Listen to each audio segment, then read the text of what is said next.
Hello, and welcome back to another episode of Seek Therapy Podcast. It's me, Jasmine, And America. And Jasmine Ty.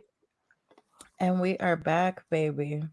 So, how's everybody been? What's been our highlight? What's been our challenge? Um, I'll be starting. So, my challenge has been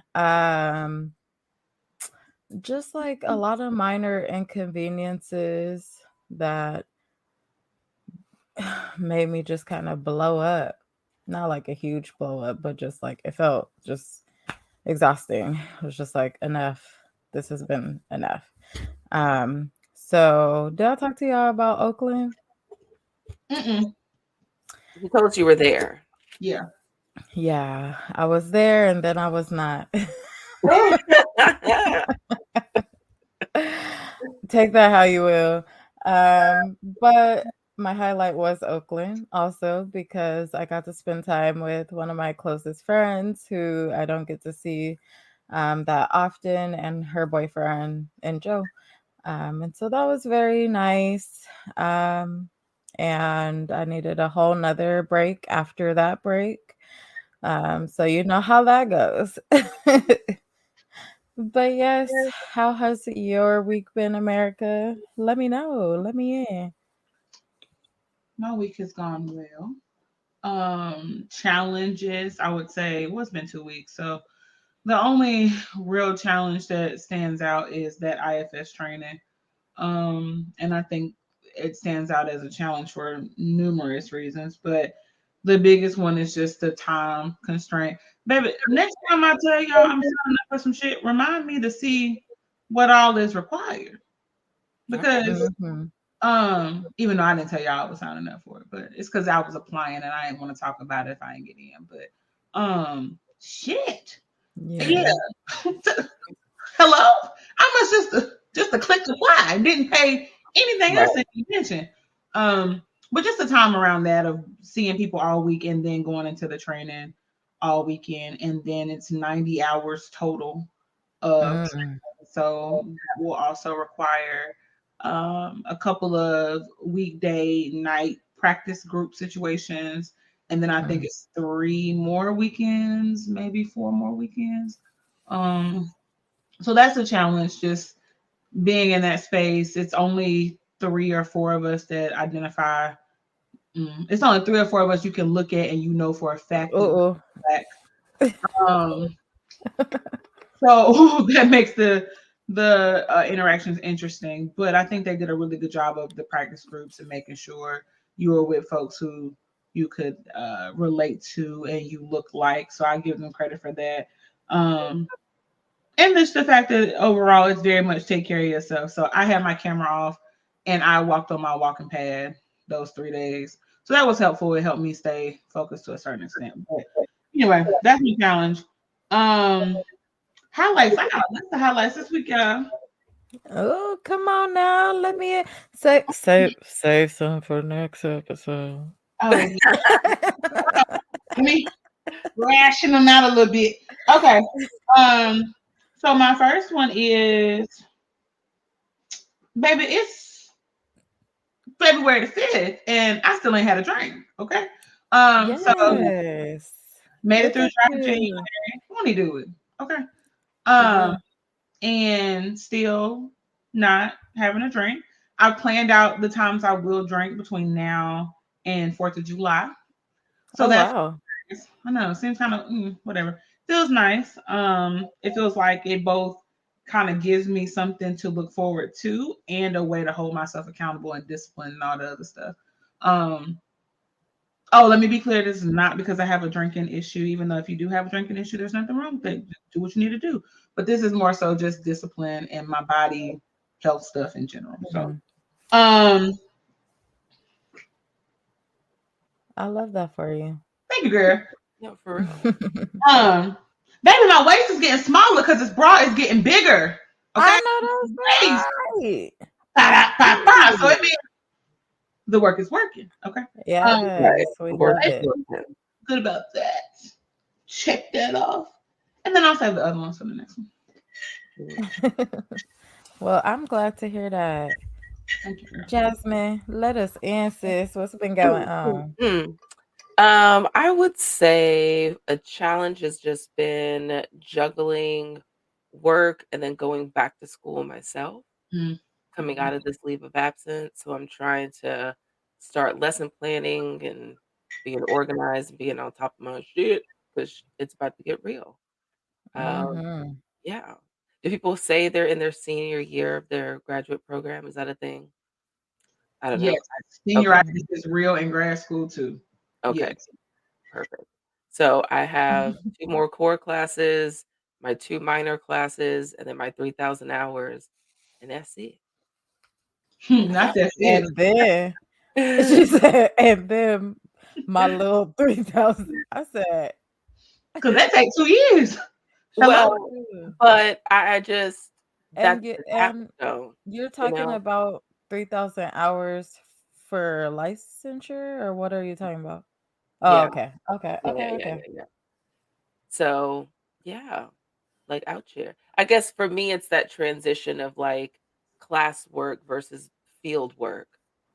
And, and getting to that point, because I remember signing up for this and being like, "Man, that American seems so flag. far away." I'm America's sorry. like, "Yeah, because 'cause I'm out here in the field, girl."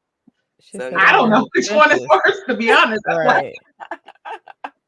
Right. but yeah, so Especially it's really now. just it's been a challenge organizing myself, holding myself accountable, and not letting, like, the anxiety of it all, but kind of looking forward to this new chapter. Mhm. And it's gonna require me to just shake some of this old shit off, Why you I know? was gonna say shake some of his titties. Oh, well, those 2. But I guess you do like shake your titties when you're shaking it off. Right, right, right, right. Shake it off. America is done. Um, and I would say a highlight for me this week, I connected with people. I got out of the house. Come on, friend. So good. yeah, yeah, and yeah, this past week feels good. I had a really good conversation with my younger cousin yesterday, just about goals and dreams and finishing up school and moms and, Nice. just Mhm. yeah. So shout out to Nzinga. And I needed that. Hey. Yeah. Nice. I love that. And I also have to stop and say I love your sweater because I'm a leopard lady, so Of course, because it's you're a giving very cancer, much so is so. Jasmine. Yeah. And I love Glasses. olive green. So, all right, it's too much. Um, but y'all know I love to put people onto new things that I'm reading, working out to, listening to. So let's go ahead and get into new. What's new with you, boo? Oh, I like that. Um, well, I probably should have thought of this. Um, I would just say, like, making sure that you are scheduling all of your yearly exams. It's Oh, a good time to start making sure you're going to the doctor. I went to the doctor, got my teeth cleaned, just staying on top of your health and making sure that you are prioritizing that piece too, because I know how easy it is to look up and it's been years since you've been to X, Y, and Z. And so now is a good time to just take care of that and set up them appointments. mhm. Do that shit. I can't remember if I said one of these new news before, so I'm just gonna say one of them.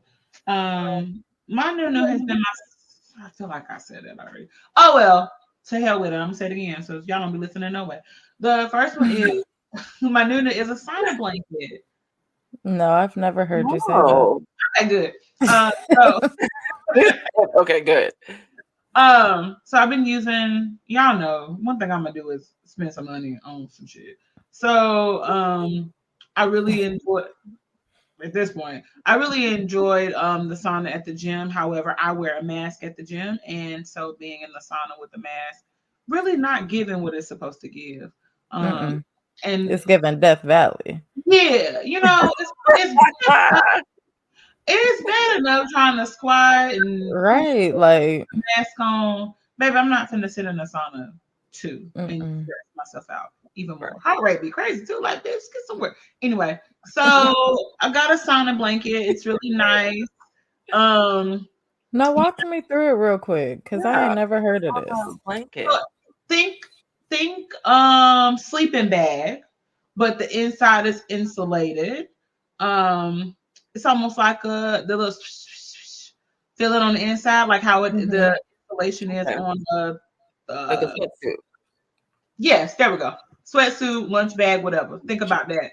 And so you just go in, you plug it up, you wait until it heats up, you shimmy in. You can zip yourself in, but shimmy in and you just lay and do whatever. So I've been Is using that along with reading. and how much is the one you bought? Cause They I'm have on Amazon. options. And see, I didn't ask how much are the options. Cause I'm Girl. looking, it's a wide range. It say 169 for, I'm assuming cheap, up to $600. So So there's a wide range. I will say this is my second one. My first one may or may not have melted, but that melted. Were you in it when it melted? no, and I didn't. I did something to tell you not. So it was, Oh. but I got my. So I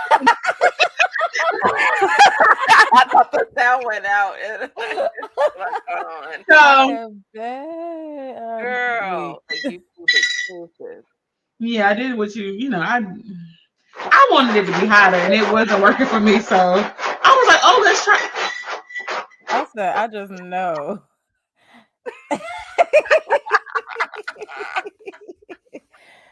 Dogs, cats, and babies know when you're doing I something. just anyway. I wanted it hotter, so I did some makeshift stuff. Nigga rigged it. It melted, so I did what needed to be done. So I'm back with another one. And what about you, Jasmine? Oh What's new with shit. you, boo? I I'm still would cracking up. say, oh my God. I would say my new is so when I dropped Pilates, I joined Diva Dance Period. and When did I really like it. What'd you say to me? She dropped like last month, Yeah, like December. coming into the new year. Yeah, like I Oh. finished out my last sessions the She said beginning she of was paying January. like 180 some dollars for that. $190. It Yeah. wasn't having Yeah. time to go. No, I was still going, but it was just like It it was a was bill. it was a bill. It was a bill. It was a whole Yeah. bill. So Diva Dance, I signed up right before the end of the year and snagged there. I pay less than half than I was paying for Pilates, and it's unlimited. So as long as Wait, like the song is wait. popping, I'm in You there. was paying $200 and it was a limited Pilates? It was 8 sessions for 200. Reform Pilates is expensive. It's I a don't bill. I don't want to chime in on yours, but we went to a free Pilates 2 weeks ago, and I was Club gonna Pilates? yeah, I was and in I was Club gonna get a Pilates. membership, but That's what I was yeah, that's what I was a member of. I said no, I don't mind spending money, but help me understand. You can't book between now and the next 4 weeks, and the unlit like there was every class was full from now to a month out, and you only pay $200 for unlimited, I and was I'm not yeah, doing it. I was that regularly waitlisted, and when you're yeah, waitlisted, Uh-uh. someone has to cancel to get on. yeah no Uh-uh. And yeah, because there's only in the studio, there's only what, maybe 10 to 12 machines in there, you know? yeah Yeah. And yeah, and then I was like, well, they cater a lot towards women who Gotta have stay the at access home. to class in the middle of the day. Stay at So those home after now. 5 o'clock classes, I mean, they book Right. up real fast. So it wasn't conducive for my budget for Right. going when I wanted to go ideally to, Right. you Your know, goals. Right. yeah. So but I enjoy Diva Dance. Their motto is community and confidence. Period. And yeah, it's dope. And so what it's forcing me to do, which I didn't expect, is like get back in tune with my body. Because I'm like, okay, am I a counter? Am I a boom cat cat? Am I singing the song? You know what I mean? Right. Like, what are we doing? Right. Am I So I be doing in there making hair? the band myself real quick. I feel you. Boom. Better Cat, get it. Snap. cat, cat. uh, uh, all that. What was the last song y'all did? Last song we did was Single Ladies, Oh, and come on, getting you it took ready. girl, it took everything in me not to be hitting that original choreography, to, like, Right. break my mind out of, like, because we weren't necessarily doing that, so yeah. But it's been a few different ones. They have, America, um, and so so they have different varieties. So, there's, like, pom-poms, so it's, like, it's given NFL cheerleader, choreo.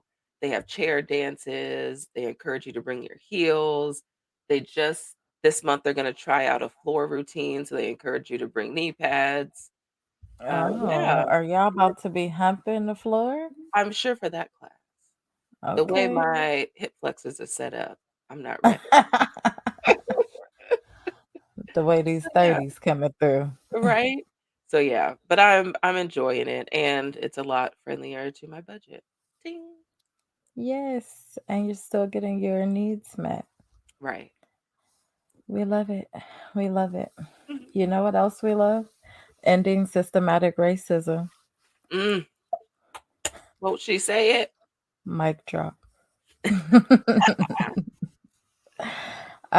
So yeah, it's just been a lot being black in the US as of late, as of early, as of every day.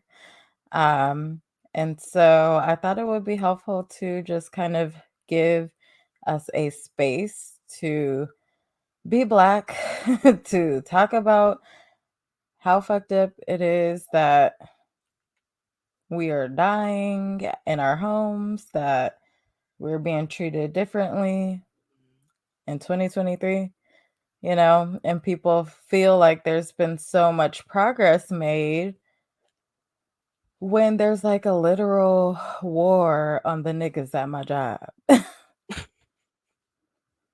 She ain't It's a dealing. war. It is. Why is all the niggas at my job being targeted? Myself included, honey. It's a war.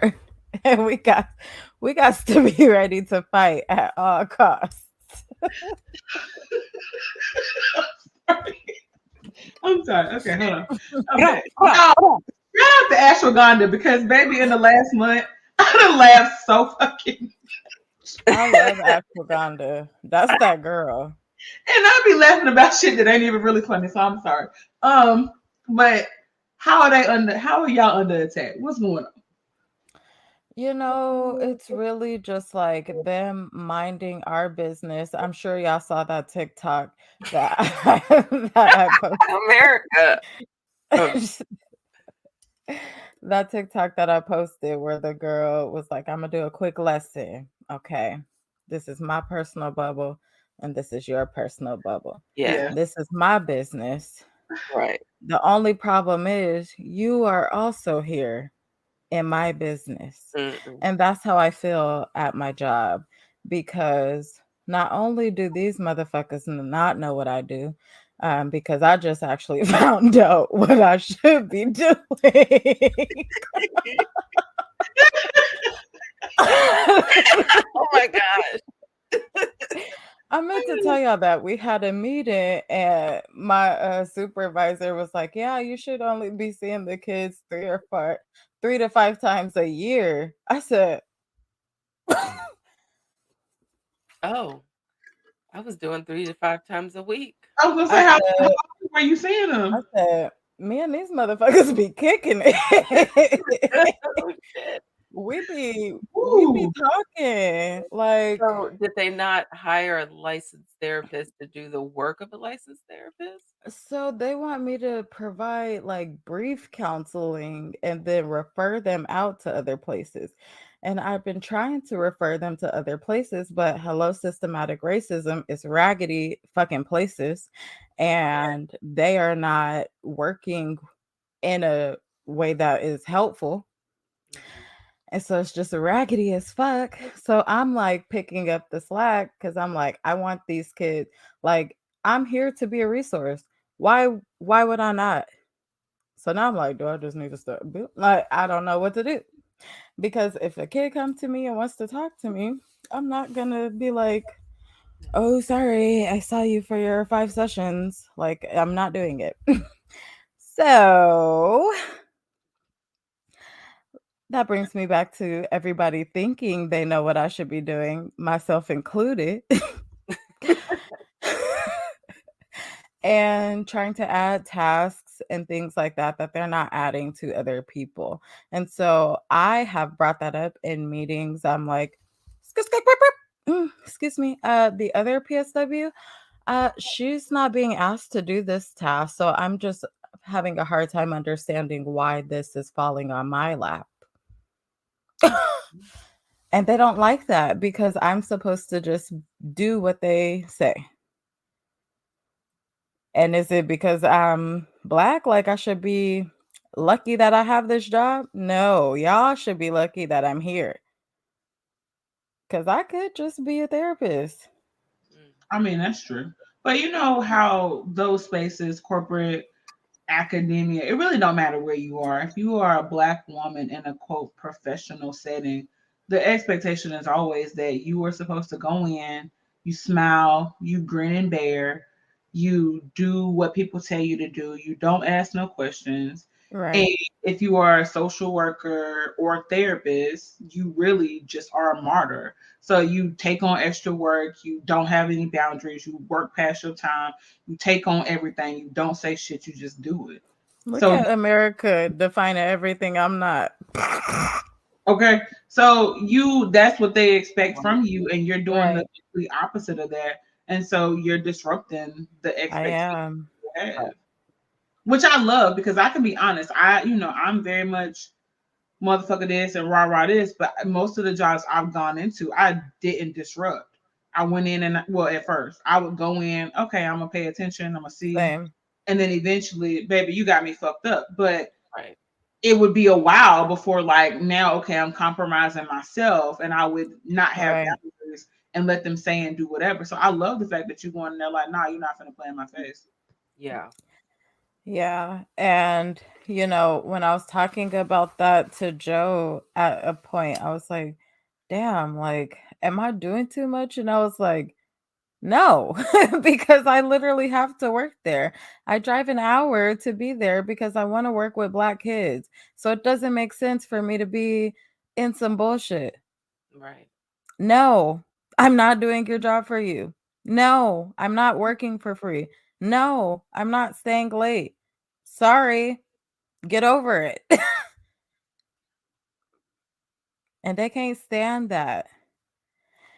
And one thing that I can't stand is how the principal has all this.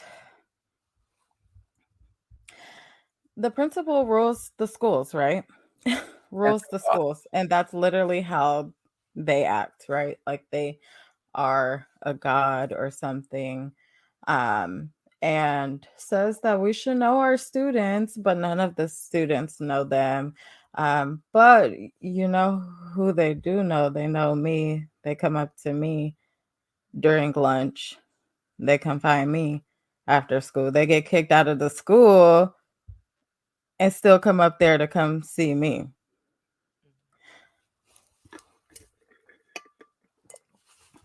And so it is so difficult being in this space because my job is to be black, to be unapologetic, to expose these children to black culture, to expose them so that they have a healthy sense of identity, cultural identity.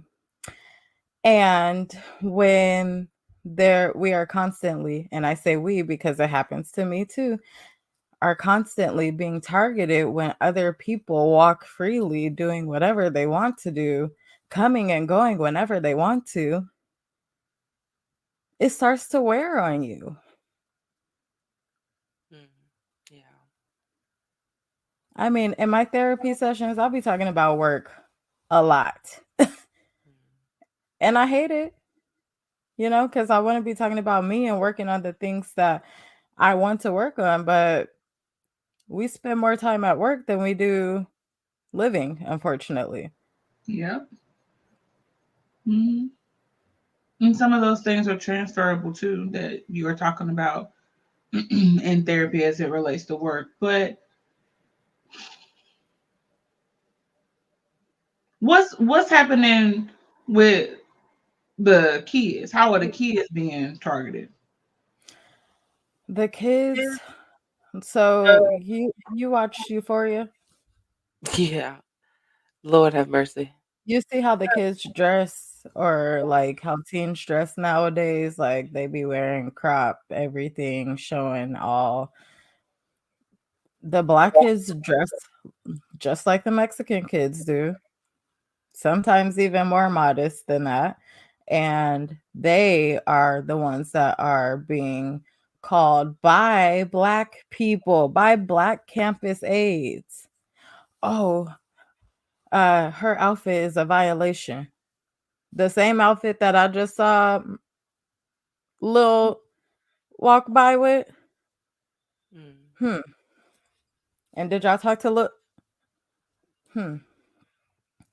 I could walk. I go and I told y'all I go and get my kids. I don't feel comfortable having their name on the walkie. Like I'll just go to their class and get them, and I'll walk them back. As I'm walking, I see plenty of Hispanic kids walking around without a pass, meeting up with their homies. It looked like the mall on a Saturday night. Mm. Not the But mall. let a black kid walk by, got a pass, maybe don't got a pass. Oh, I need the BSAP team. Meanwhile, little just walk by and just hit they pin in the bathroom. The audacity.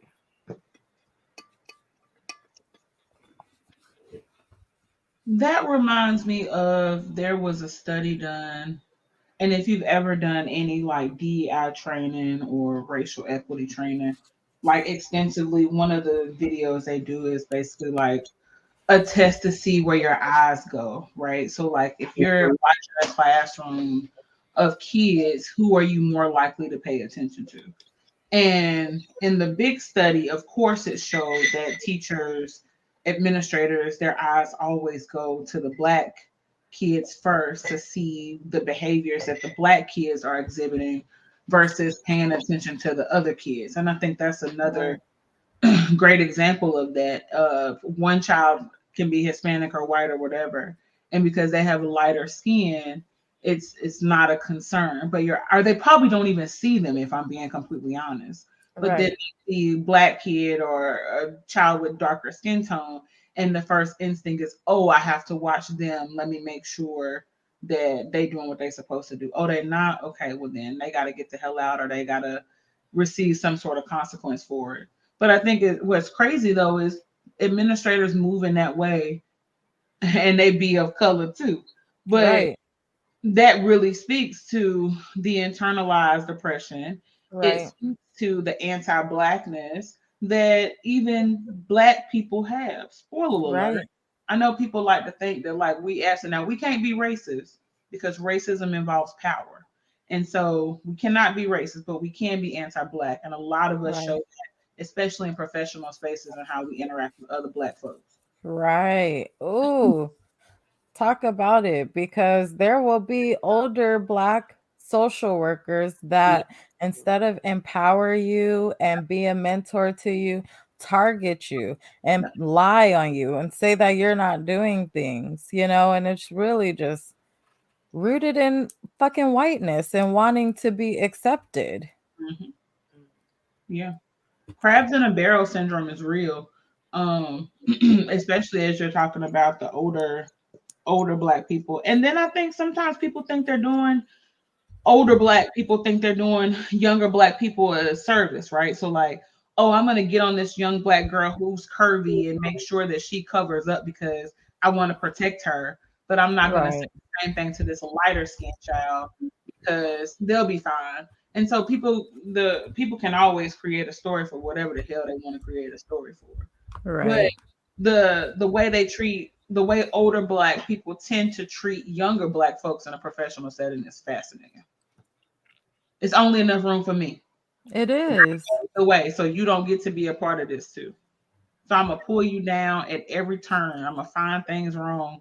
I'm gonna complain and talk about how you did this or didn't do that, even if you ain't know you were supposed to do it. And I'm supposed to tell you to do it. I'm Right. That part. uncomfortable. Mm. But a lot of what y'all are saying reminds me of the implicit bias test. Yes, That that's what I was talking assessment. about. Thank you. Yeah. Yeah. And so even when you take the implicit bias assessment, even as a person of color, more oftentimes than not, we end up with uh, that skewness towards dark darker skinned people of that's where our eye goes. Um, yeah, that's something that's always stuck out to me. I think a lot of with that older generation is they get hung up on, and I don't want to make a generalization, but hung up on the perception and what it takes to be perceived and taken seriously in white society. And so when you're not following accord to what they believe that perception should be, then it's a problem. Whereas Mhm. with most of our newer generation, we're not trying to have it. Like I'm not I'm not being submissive in public just because the color of our skin is different. Like fuck that. Right. you know? Like we didn't come all this way for that bullshit. Right. So yeah. And that's because they center whiteness Hmm. and they have this idea of professionalism, which we got to remember. First of all, professionalism is a construct of white supremacy, Right. but also understanding that for a lot of older folks, centering whiteness and falling in line with this idea of professionalism has allowed them to be able to survive. It's allowed them to be able to reach some sort of social mobility or, at the bare minimum, feel like they're closer and connected to white people. So Right. you're right. I do think that they have internalized this and they center it in that way. But whether they realize it or not, it's literally for survival. Yeah. I've been fortunate in my career with jobs I've had up until this point to feel connected to Black women that are also in the workspace, mostly Well, because that's we nice. tend I'm we tend like, yeah, mostly because like we tend to be uh one in a few, so mhm. maybe out of a team of 20 there might be one, two, or three of us. And I have found more of an experience of walking into a room and trying to make, that finding that sense of community, right? Looking for who Right. looks like you or who you can relate to culturally. Right. My last position, I was hired on to do medical record keeping. Um, got really deep into the company, ended up a smaller company. They ended up going into an audit. And long story short, by digging into these records on what was my job description, even though I was being trained in three different departments, this is within 90 days. I'm trained in three different departments. An audit comes down for Medicare, and all of a sudden it's, well, you dropped the ball in the medical records department because we don't have the records we need for X, Y, and Z. So they needed to prove that there was a valid prescription on file and some other information per patient. Well, as I start Mhm. digging into this, we'll come to find out your records for most of the patients hadn't been updated since like 2019, and they're supposed to be done yearly. And when I mentioned this in a meeting, within the next 2 weeks, I was moved from my position and swapped with the other Black woman in the office for reception. So then she went to medical records and I went to reception. And that was supposed to, oh, we'll revisit this, in 3 months. And yeah, now I also will mention that that move was around the time that my cousin passed away. And so they framed it as, well, you're going through a lot. So we're going to take this off your plate. So they used my personal, and so Mhm. rather than feel some type of way towards this older Black woman, I just put her on, like, just put it out there like, hey, when you get in there, this is what you're going to see. And da da da da da. And sure enough, that is what she saw. She felt more of a connection with the company. I soon thereafter moved on into a position that better suits me and my skill set. But I didn't fault her for uh, wanting to be a part of that team. Um, from her perspective, she got the come up. They moved her into a better position, better pay. They essentially, I don't know how you get demoted within your probationary period. Actually, no, what it was, no, I take that back. I had crossed the 90 days, and instead of giving me the pay jump that I was deserving for that position, they kept me at the same pay and moved me to reception, and then tried to frame it some other kind of way. Well, So, what? that's why, because they was wrong as fuck. Oh, of course. And so you wouldn't sue them or collect their ass and get them together. They gave you the same pay and demoted you and tried to be funny. That's what that was. Exactly. So, I just, in my experience, I have found it that, yeah, I found it more of a rally. There was a younger girl that started um, in the reception position soon after me, and I had heard people in the office kind of talking about how she just wasn't on par. And, saw her out in the hall and kind of just gave her a heads up, like, hey, not to get in your shit, but like, I've only been here X amount of days too. This is what I'm hearing around the water cooler. Just FYI. Did she curve the behavior? No. Did they soon let her go? Yes. But just, for the moderation, I tried. Sorry. I She tried to help said, her play it out. nah, she said, anyway, they gonna get what I give them. Period. Okay. Yeah. She said, So, even if I do it right, they still gonna talk about me. So, baby, I'm gonna do what I right, want to do. right. And so, yeah. Yeah. And that's just the newest. There's been many of a situation. One of my really good friends has a lot of stories with workplace microaggressions and just how it can be being Black in the white workforce. When we lived in Austin, that was something that um, I was hip to. That's what I was gonna ask because y'all are in the South and I'm in LA. So life is very much so different for me that I would imagine it is for y'all. So what I should do.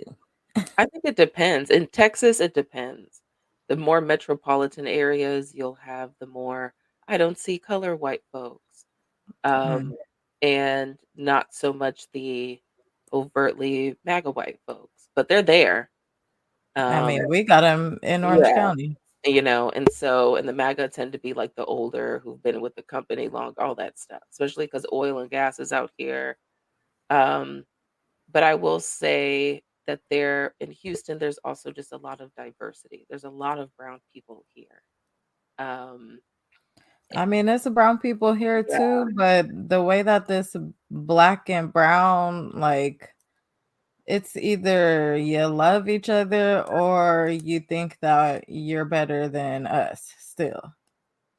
Mm. Well, I'm in North Carolina, so depending on where you are, you're gonna see a wide range of things and you're gonna have a very wide range of experiences. So you're gonna get the I know you just took a sheet off 5 minutes ago, people, and Right. then they're gonna get the no, but I'm fake woke liberal whites who think that they are willing to give up their privilege in their position of power to ensure that black people have it, but when it come down to it, they're not. So you got like it's a pretty wide thing there. And I've worked in a lot of different places and I worked a job where I was the only or the first person in a position and the only black person that they had working there in a clinical capacity. And this is a team of white women who just knew that they were woke because they predominantly serve black and brown families. And baby, y'all are not woke, y'all are not supportive, y'all it was horrendous actually. So it was I took on more. I was the only one also unmarried and without kids. So I clearly don't have nothing else going on. And so Mm. it was an attempt to exclude from the beginning. Like I made them uncomfortable. And with eventually my supervisor crying after I told her, like, baby, you racist, right? Like you know you racist. No, I love black people. And I was like, but you don't. Why are you Was, crying why then? are you crying? And I was like, and let me count the ways. So um, after having those conversations and everybody sitting around crying, I'm still sitting there like, so now what? Because you crying. Well, bitch, I'm sad too. So what we gonna do? Um, Right.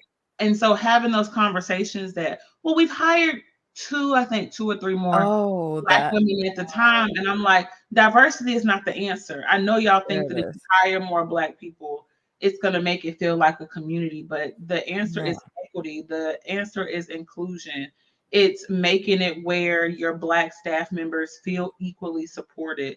It's making sure that the caseloads are balanced. It's Right. making sure that you're not asking your black staff to overextend and overcompensate. It's you're not asking Or your giving black. them all the high risk clients That was because my they can caseload. handle it. Right. That was my caseload. I had the high, and when I say high, baby, I mean the high needs folks where you're so good with their moms and you're so good with the kids and you're really good within their system and you're going in there and you're creating change. And like, yeah, don't get it fucked up. I'm that bitch. I can work. I'm going to work. And why is it This is that a I'm lot. the only one on call?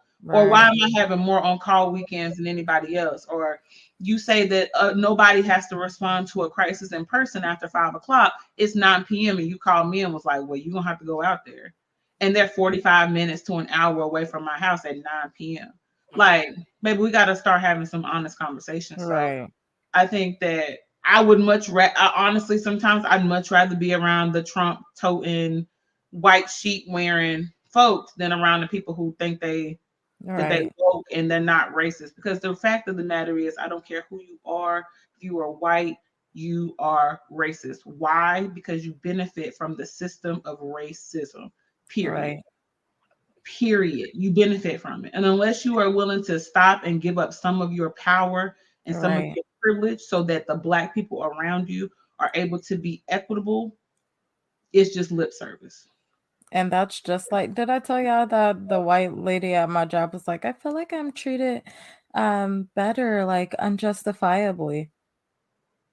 Okay, so what you gonna do about it? That would because I had a white girl tell me that too. America, they don't give me the same stuff they give you. I said, so what you gonna do about it? Like, Because it's Yep. literally right. So what you gonna do? so Are you gonna if you see it, imagine how it is feeling it. exactly And so let's do something about it. Let's file some grievances. Let's right, use our privilege to ensure right, that we're all being treated the same way. right? Or next time you have a crisis after 5 o'clock, you go. You know, I had to go yesterday, so you go. Well, I don't want to do that. So then why are you telling me that you notice the differences if you're not willing to do anything? I say you're just as bad as they are. Don't come to Mm, me with that bullshit. Don't. And that's just what it boils down to. It's easy to right, talk, but white folks who say they're allies or white folks who are administrators for large school systems with a whole bunch of black and brown kids, there's more work to do. Yeah, right. 100%. I was telling my mom, I was like, the fact that the principal is who they are and they run the school the way they do, that is scary Mm-hmm. because this is people's lives. Mm-hmm. Yeah.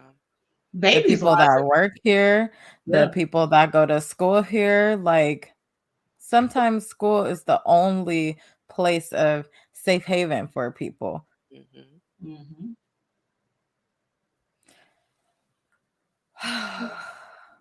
Mm-hmm. It's a I have actually been deep breathing. As you should. Like when something has been like frustrating, like I legitimately be like, and I was like, damn, that should be hidden. Not it be hitting. Wait till you start deep breathing and using the VOO afterwards. That shit gonna really hit. Is it me? Ooh, Yeah, we can talk about that later, but it's yeah, phenomenal. let me know. Um, how do you all deal with microaggressions? And, we've also talked about how white women have used our content or benefited from our content in a sense, um, and not given any credit or anything like that. And so, how do you kind of deal with that? Because for me, when I started my practice, I was like, I only want to help Black people. Mhm. And then I got a couple other people, and I was like, okay. And then I had a couple white people, and y'all already know how one of them went. And I was like, I'm not doing this again, you know. But how do y'all cope with all of this shit? Um, I would say my coping starts with I don't center whiteness anymore. Um, Right, and so I think y'all know my racial development journey and all that good stuff. So hell, to me, that's a punch in the face every time. But for me, it's showing up as my full self authentic self. and doing what feels good, even if it doesn't necessarily meet other people's assumption of how a black woman should show up or how a black therapist should show up. It is making sure that my practice is centered around blackness and black women. I do have two who are not black and they still get the same thing everybody else get. So I'm still Right, neck rolling, I'm still snatching edges, we still having these conversations in the same way. I'm not gonna switch it up just to right. attempt to appease or to change anything else up. Um, Hmm. and then I think another way of coping is just I have to well hell, I stopped working for other people. That's another part of it. Because I was like, I have to be in a space where I can control who I'm around and what I do. Right. So I remember once upon a time there was cannot remember what it was, but I was having a conversation with somebody white and they were like, I can go a whole day and not see nobody black. Like I can go a whole day and only interact with white people. And I was like, sign me up. Must be But in nice. the reverse. And so now, Right. Because I was like, oh, but yeah, now in the reverse. So now I can go a whole day, days, weeks at a time and not have any interactions with anybody who makes me feel or attempts to make me feel like my blackness isn't welcome or like it's not important. So that's another way that I've taken back that space. In terms of being on the internet though, that is always a fascinating space because I've seen white women, white creators who have very large, very, very large followings. hmm, And I've seen their posts and I'm like, damn, this look real familiar. And then I have right. to be like, well, damn, did I take this from you or did you take this from me? And I'm like, well, I got the viral TikTok about it. So bitch, you must have took this from me. But like you done took out a word or two, and don't get it fucked up. Black creators do it too. They guilty Do. too. But okay, whatever. Get your. But the white folks tend to do it on a higher level, and it's Like, very shamelessly. And it's always usually, like, people that have bigger followings yes, getting it from people with smaller smaller following. always. I can't tell you the number of times. It's two accounts in particular where I've seen my exact caption as their post, and they got 50,000 likes. And that goes for black ones too. I see you, boo. See you, booze up. But it's like I'm like, damn, this shit. Oh, excuse my bleach thing. I'm like, this shit. See, I go back and scroll, going back in time. Bitch, I said this 2 years ago. You thought I wasn't going? realize that I said it because it was 2 years ago. You thought I didn't see it. So that happens a lot. And I've seen some therapists, black creators, call white folks out and have those conversations, and more power to them. But I've also seen as a result they get death threats. They got Right, complaining to exactly. the board, all Right. types of shit. And I'm baby, not doing that. I said a long time ago, the last thing I'm gonna worry about on this here app, any of these apps, is likes. I'm worried about my coins. Okay. Right, And as long as my coins look like what they look like, bitch, you can copy everything I say. Because it doesn't change the fact that what you say there, if it's not transferable in the work that you're doing with people, you really can't fuck with me. So right, that has been like my now I don't feel good still, but that's kind of how right, I'm dealing with it. right. And you just have to remember that, like, you can steal the recipe, but it's Mhm. the juice that adds the The juice. flavor. Yeah. So you don't got that, you never will have it, and so it'll still be bland. Hmm. Yep. It'll be blunt. Sure. Yeah, I Oh, think that you said a lot that I definitely identify with. Showing up as myself. This is the first yeah. job that I've ever been able to out Mm-hmm. the gate, Mm-hmm. because usually it's like, Yeah. Mm. Mm-hmm. pulls out nose ring, like, Mm-hmm. shit, just Yeah. like start testing the waters.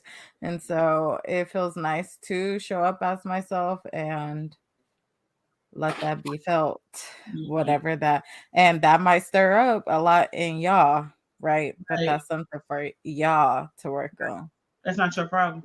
right? I agree But 100% with y'all. In the school that I work at, I am proud of I hate to use the word diversity, but it is an eclectic bunch of cultures there. And I think the kids do have a sense of privilege of going to school with kids that wear religious garments and have teachers who are hijabi and uh, teachers that are Black women and mostly men on the staff and things like that. It's different from when we moved to the suburbs and I had a complete culture shock being just, flying milk at that point. Um, I realized that I first dealt with microaggressions, I would say, or just even like racism from other kids when we moved to the suburbs. Um, yeah, having a crush on a boy and not really, I guess, factoring in seventh grade that he was white until he made comments of, um, I like you, but like I couldn't introduce you to my parents, or like my grandma wouldn't like this, or when when I so was your grandma's racist. Go on. right, right, but, like, as a 7th grader, are you collecting that? You know what I mean? It feels icky, but are you making those connections? Um, and so now being a teacher in a middle school and having students of that age, and just noticing things as they're blossoming. This past week, myself and, the other Black female teachers, it just got away from us with like testing and everything to like put up the new bulletin board for Black History Month. And I was beating myself up when I left work on Friday that like we didn't get that done in the first week, Mm. because of course, like February 1st, the kids are some of them making, kiddish, ignorant comments about Black History Month. But it's like this is the time now to like, you know, bring the information to them and present it to them and like get them involved and and excited about it and you know curve their ignorance in a way. um Mhm. and so yeah, so I was beating myself up that I didn't show up for my Black students last week enough with everything else going on. um yeah, I think in the past you guys said it on the head, like you just have to show up as yourself in these white spaces, um Mhm. and let that be enough. For those of us that have been conditioned through childhood to minimize ourselves, there Mhm. is a sense of acknowledging that and then Mhm. consciously breaking free, Yes. because it is real easy to minimize yourself in white spaces when Yes. you've conditioned to do so because of a figure of authority. Yes. Right. I'm glad you said that because that literally has been my whole existence. Well, my childhood was around you center whiteness, you do what you have to do. It's about survival. So you're gonna sound like them, you're gonna go to school with them, you're going to be friends with them. Um, those are the kids that you are going to be around. You're going to be in those white spaces, soaking up all of the information, all of the things that you can, so that you can move on to the next thing. You're gonna be quiet. You're not gonna be out here cutting up all of that other type of shit, right? So you're right, and it takes really getting to a point of making a conscious decision of, okay, were those things beneficial? Sure, to a certain point, they were, they allowed a certain level of success, they allowed a certain level of things to happen, and they were also detrimental because I had the reverse. Mine was, you sound like an Oreo, you Mm-hmm. why are all your friends white, you think you're too good to be around the black kids. And the white kids thought I was God's grace because I wasn't like the other black kids. The teachers thought Right. God's gift, And they'll tell you that too. and they will tell you Yeah. you're not like them. And that feels just as icky. And it's like, I'm not. What does that mean? And then Right. I'm on the bus, and the black kids like, baby, you not like us. Like, Right. you hang out with the white kids. Until I start rapping a Project Bitch by Lil Wayne and the crew and the And big timers. And then all of a sudden I was like, oh, and you are it bitch. Come here. Oh, you are. And then everybody I'm be my friend. right. It's But actually duality. that's what it is. get But into at it. the time, of course, I didn't know that. So, you got white people calling you an Oreo and saying that you're the token and like being confused about, is that a good thing or a bad thing? And then also you got black kids sometimes wanting to be around you and then sometimes not too. And it really takes like a while for you to be like, okay, how do I want to show up absent of what I've been taught or what I've been conditioned to believe? And it's still Mhm. hard. Like, it's It still hard is. to Yeah. show up with the long locks to your butt and then the nails and the lashes and everything. Like, it's still, and I look at it as an act of resistance every single time I show up as Mhm. myself and what feels good, but it's hard. Yeah. Right. It is hard. And I love to be me. I have a playlist that I play on the way to work and it's called Pulling Up Like. And it has Kendrick Lamar, All Right. It Mm, has the song that I told you about, I got time today, bitch. I got the time. It has all of that. Lizzo, it got Saucy Santana, it got all of that because I come up in there live. I got my shit loud weird. and let you know that yes, I can still give you the clinical jargon that you need Mhm. and I know what's happening. I could do a little something, pop a little something. I'm that girl. Period. So, What was you about to say? that's a question, but I can wait. Wait, easy. I can wait. It's a question. We fine. Keep going. Okay. But yeah, I think it's important to just one show up as yourself, even when it can feel like uncomfortable, because I know Jasmine was saying, some people are conditioned to kind of dim their light to just kind of skate by and fit in. But I want to let you know that this is literally your life and you are the main character in your life. And so it doesn't matter what the outside people are saying. Like, if you want to show up as yourself, do it, Yes. Mhm. period.